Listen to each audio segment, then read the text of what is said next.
asked for questions in a video that I published a few days ago, and I'm really happy to say that I got 30 to 40 questions on the video and on social media, and I can't really get to answer all of them in this video because then the video will be like 2.5 hours long. So I'm going to do some of them, and then maybe I can do some of the other ones later. Of course, what I'm also happy to see is that when somebody asks a question in the comments, that other people are also contributing and chiming in with their point of view, because that means that we can just see how other people work on different things, and that's, for me, is also learning experience to see how people work on different aspects of playing or other things.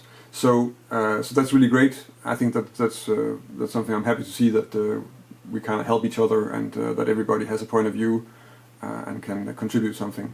So in this video, if you have a question, you can of course leave a comment on the video, and maybe you'll get an answer already in the comments, and maybe I'll take it up in a later Q&A video. Let's just get started. I've been playing a lot of F blues lately, and I feel like when I solo it doesn't sound bad, but I always feel like I could be playing some better lines. Someone told me today to try and play stuff that's more singable and to mix up the F blues scale with all the other stuff. I noticed Charlie Parker is really good at playing these lines that sound more singable, but I don't know how I can practice this other than just learning some solos that he played. Do you think this is the best approach? So learning solos and transcribing solos, and also if you can get to the point where you can actually play them with the record, so you can really feel how it feels to play the solo in the context where it's really performed, it's really useful. I mean, if you learn a solo, you will learn vocabulary, you will get some insight in how the lines are constructed, and there's a lot of stuff, and also phrasing. If you start to play along, you can mimic a lot of stuff and really feel how it feels to play it. But at the same time, I think the problem here might be something else, because it's quite common that we're quicker at developing what we know than what we can hear and what we can execute. So when you learn jazz, you start working on your scales and your chords and your arpeggios, and actually understanding what is what and knowing that by heart is not so difficult, so everybody learns that quite fast, but they can't really use it. So when you're playing right now, I'm guessing, you might be too busy thinking about the notes still, and not thinking so much about sort of the bigger context of what you're playing. So for you it's just now about, I hit the right notes and then it's okay. And in some context you can hear that maybe that's not enough, and that just means that you're on your way through the next level, which is already knowing how to play the right notes and now trying to actually put it together to really play music. It's a logical step, and it's also a very common thing to have for students. So how do you work on it? I think you need to probably realize that when we start learning, we don't really hear jazz lines. I think most people don't really hear bebop lines. So there's nobody who's just learning to play guitar or jazz guitar who's going to be like, and then that's what they hear. So the thing that you should work on is probably slow stuff down, and you can do that and then think about, when you play a phrase, what to play next. So if you play the blues in F, if you do it slowly, then it's just going to be like.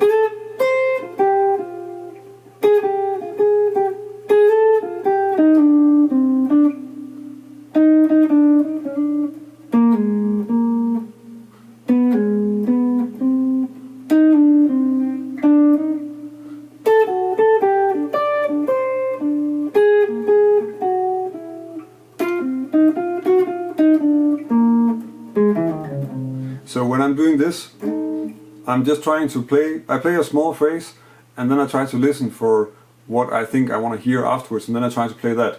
And that's a skill, you need to develop that. You can of course do that by playing slowly. Maybe you want to do that also, at least that's also how I do it, and this is still something I work on. I mean, you always want to keep developing your ability to come up with melodies.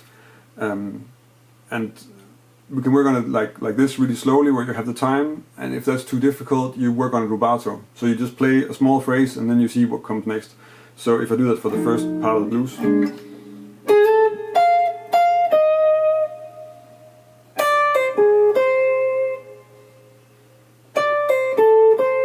So then I come up with for the F7, and then I just took a break, and then I just try to see if I can hear something and if I can play it. And it can be so that you have to search for it. So I think I heard this. You can look at the video, I don't remember anymore.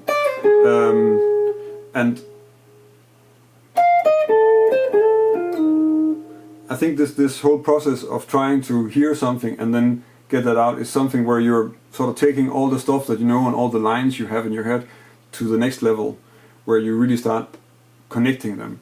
And it's something you really need to work on. And it's also something that most people need to work on, because we all have like the standard patterns that are in our fingers, and that's a good thing, we need them, but at the same time we also need to work on connecting them and making them so flexible that we can actually make music with them, so that you don't always have to play, but that you also can do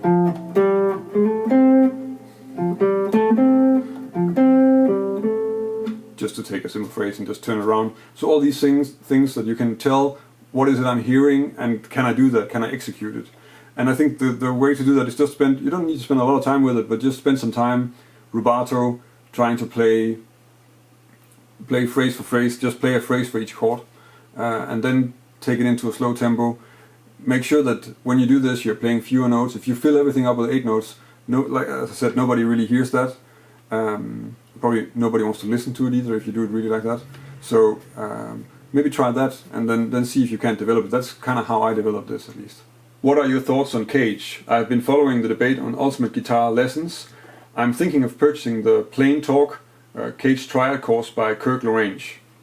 So it is true that Tom Hess and some of his disciples and Levi Clay have this sort of discussion going on, which is not really discussion. They're just posting articles and YouTube videos about how CAGED is the best system ever, or the most horrible system ever. And yeah, it's a scale fingering system. It's 5 positions. So if I could speak about how my own experience is, I play 7 positions when I use scales. I have been for a really long time. I switched from being sort of in strict position to 3 notes per string at some point, because I found that easier for my right hand. And in the beginning I had something that was not CAGED, but it was 5 systems also, but it wasn't really the CAGED system. And I just found that the 7 system was a bit better. What I liked was that it covered the whole neck better, because if you use CAGED you have 2 places where you have a gap, and I don't know, I was just being very systematical, so I just liked the idea that you had like 1 position for each note in the scale. But yeah, also with switching between different systems, it's not really a huge problem, I think, because the scales are more the same than they're different. One thing I technically liked about playing with especially the 3 notes per string, but also just strictly in position, is that you have some longer stretches. And as far as I know, I'm not really sure actually, but the way I know the CAGED system, you always tend to avoid that, and you start to move around and switch position within the scale. And you need to be able to do that as well. So whether you choose to put it in your scale fingerings or not is a choice, really. For all the criticism that I see from all the Tom Hess shredder stuff guys, these disciples, it's about alternate picking, and it's about efficiency for the right hand and stuff like that. And yeah, well, the kind of music I play is not relying on repeating patterns in major scales. And I also think that even within the whole shredder thing, the good players don't play melodies that really rely on repeating sequences that much. They'll have a short repeating sequence, and then the rest is just solving problems. And all scale fingering systems will have different problems. You can look at some Levi Clay videos or some Tom Hess videos if you want to see different versions of the problems. But it's not really that important what the problem is, because you'll find the problem when you run into the problem, and then you need to solve it. And how you solve it is always going to be up to you and what fits your technique. So I don't really worry too much about the whole CAGED versus 3 notes per string debate. I think nobody's really talking up for the whole position thing where you play. So it's like playing 3 notes per string, but you really stay in position, and so you have 2 notes in one place, like this one, which is, I think, quite similar. You get some of the fingerings that are completely the same as what you find in the CAGED system. I think that's a really nice way to practice. It's not perfect for speed, because 3 notes per string is just better for also picking, and it's consequent, and that's easier. But at the same time, it's good for overview. And if you're studying jazz, if you're starting to play changes, then probably overview is more important than speed in scales, because you don't need to play, as I said, you don't need to play fast scales. Hey, thanks for your videos. I've been practicing your jazz chord concepts from one of your last videos, and it has been really helpful in opening up some jazz in my playing. My question is, after the 6-5 root string chords, should I go look at some shell voicings, or do you recommend another approach? I guess you've been working on the how to play jazz chords that I published about a week ago, and that means that you know all the diatonic chords like this, and some of the 2-5 exercises. And of course that's useful. I think the first thing you want to do, as I say, is like just play some songs. See if you can learn the songs by heart. You want to learn songs. That's an important part of playing jazz. And then the next thing you can do, well, shell voicings is one way to go. But actually, in a way, if you look at the chords, like, these are already shell voicings with an extra note. So if I took away the top note here, I would have a shell voicing. So you might as well, if you have to take something out, take the root out, leave out the bass note. Because you want to do that anyway. At some point when you have to play jazz, you need to sort of get rid of this thing where you need to play the root of a chord to have the orientation of what chord it is. So if you do the same exercises without the root, so the first one would be this, and it's a lot easier to play. The same is gonna go because some of the like minor cadences, minor 2-5s are kind of tricky to play. But I mean, as soon as you start playing, like, that's a lot easier. But you still have to be aware of what you're doing, and then try and play a song like that. Just as a quick example, if I do the first 8 bars of Autumn Leaves, so following the basic lesson,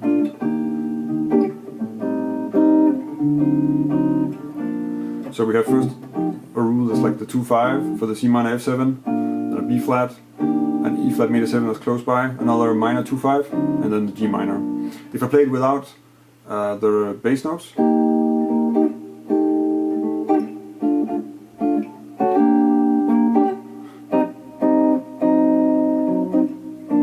and from there on, once that's easy to do, then you can start maybe changing the chords. Just mess about with it actually. You can add notes and see what you can come up with, so you get stuff like,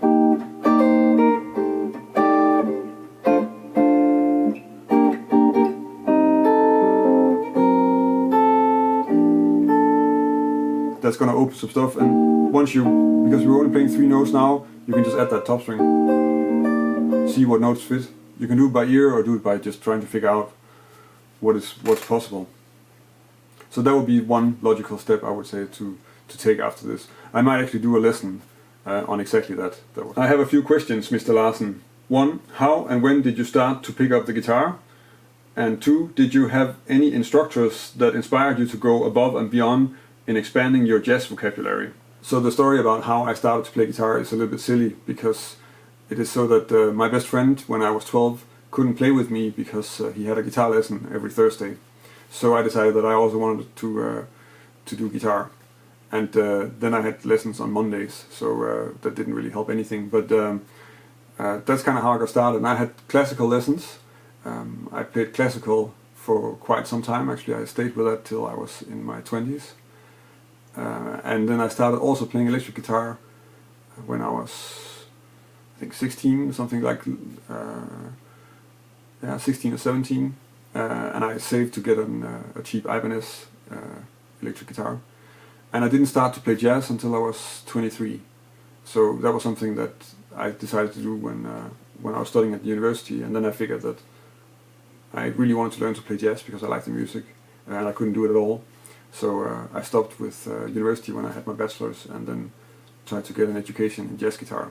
So the second question about my teachers and my jazz vocabulary. To me, I don't think I have a jazz vocabulary that goes above and beyond. But yeah, I have no idea. What I can say is that I've had quite a lot of very good teachers. When I started to play jazz, I studied first with teachers in Copenhagen, and then I went to the conservatory here in the Netherlands, in The Hague. And I've almost only had really good teachers. I think because I was a little bit older when I started, so I already done some studying and I was already a bit more mature.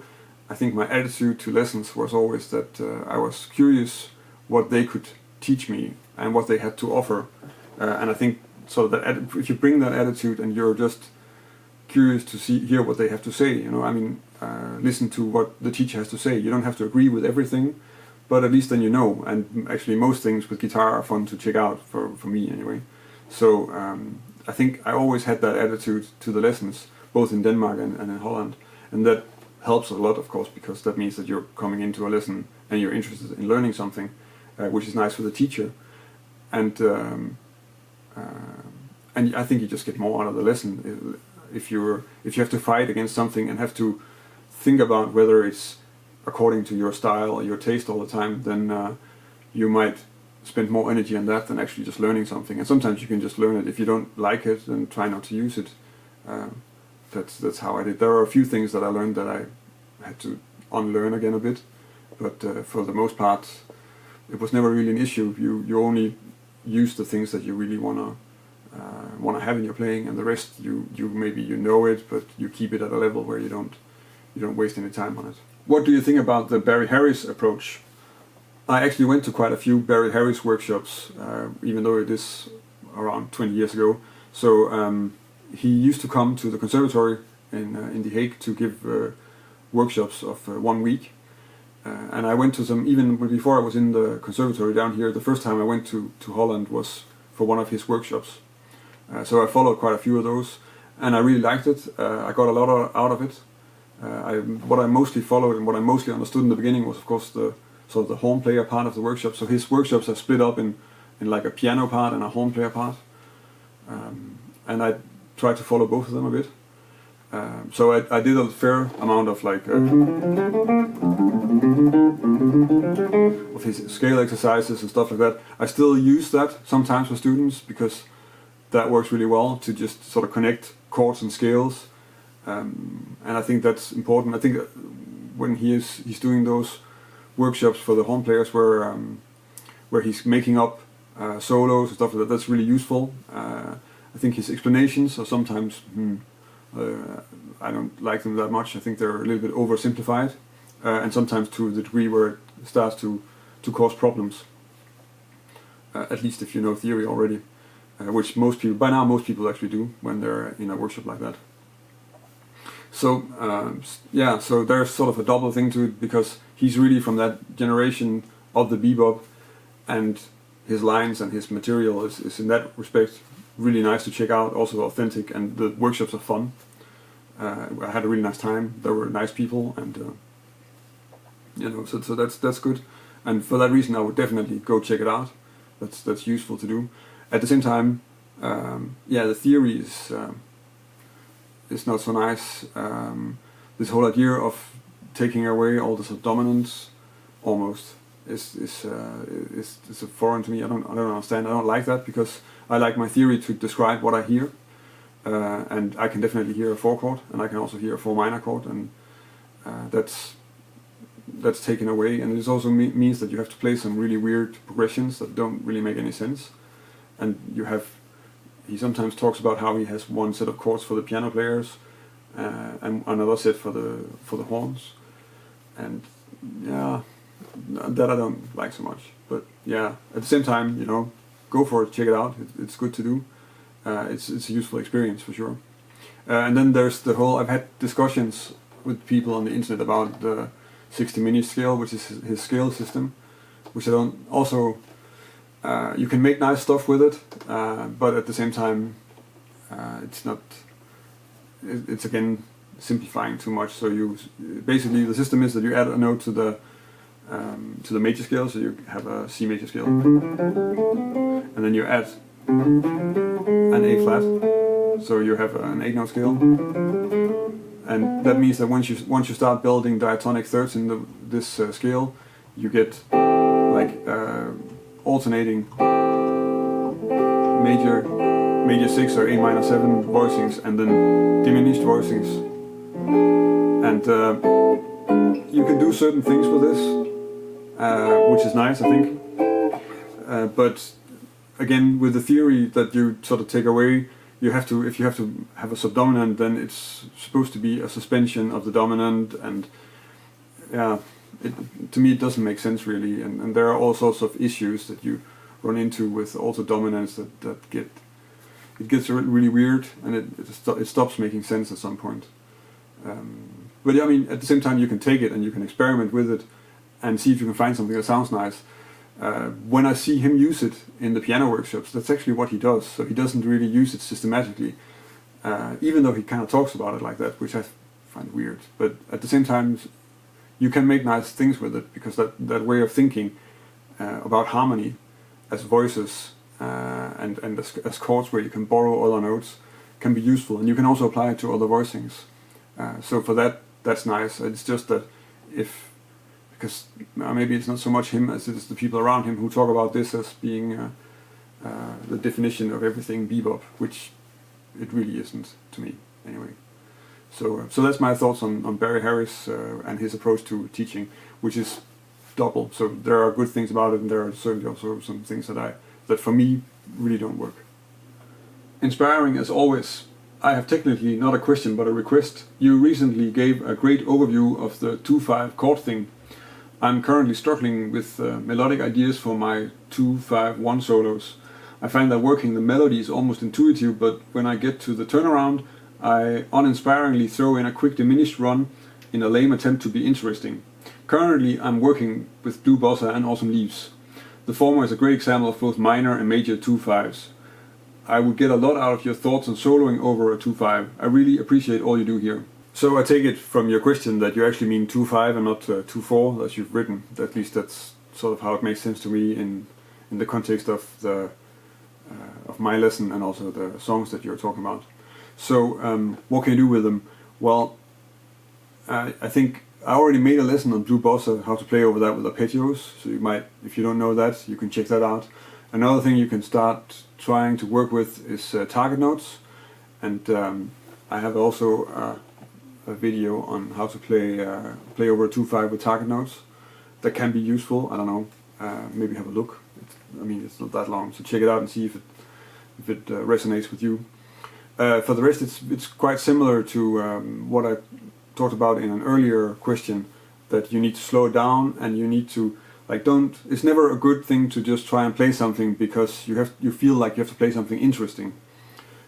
You need to play something that you hear and something that makes sense, which means that you need to listen to what you just played and then make something that fits after that, or something that fits what's going on around you when you're playing, in terms of what's happening in the band or in the back track or whatever. And you can do several things to work on this, like I already demonstrated about playing rubato or playing really slow and trying to really hear what's going to come next. Another thing you can do is to just, I mean, if you're really aware of all the chords and the key over Autumn Leaves, you can of course make small exercises out of just trying to move something through the changes. So that you have something that you can actually mold along with the changes. In the beginning it's going to sound simple, but you have to live with the fact that it sounds simple. If you give in to your ego and that it has to sound flashy, then probably that's going to hold you back in terms of getting better a bit. That's this thing about you're better off just playing stuff you hear than playing something that you think needs to be there, that you don't actually, that musically is not going to make too much sense. So, so if we take the C minor, we can use just these 4 notes.